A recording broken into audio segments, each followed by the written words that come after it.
சூரனை சம்ஹாரம் செய்துவிட்டு வந்த திருச்செந்தூர் முருகர் முதலில் செய்த காரியம் என்ன தெரியுமா? இதை பார்க்க நமக்கு 2 கண்கள் போதாது, 2 காதுகள் போதாது, சிலிர்க்க வைக்கும் பின்னணி.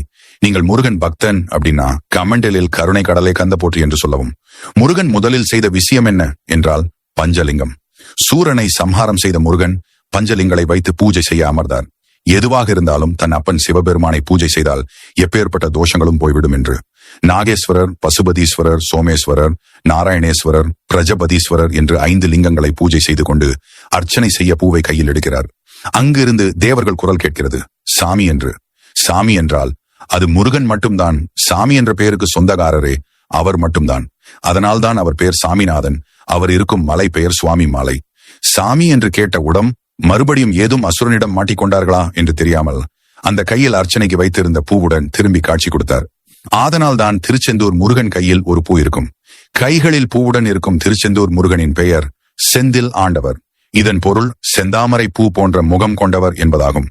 இந்த வீடியோ பிடித்திருந்தால் லைக் அண்ட் ஷேர் செய்துவிட்டு எங்கள் முருகன் ஆராதனை சேனலை சப்ஸ்கிரைப் அண்ட் லைக் பண்ணிக்கோங்க.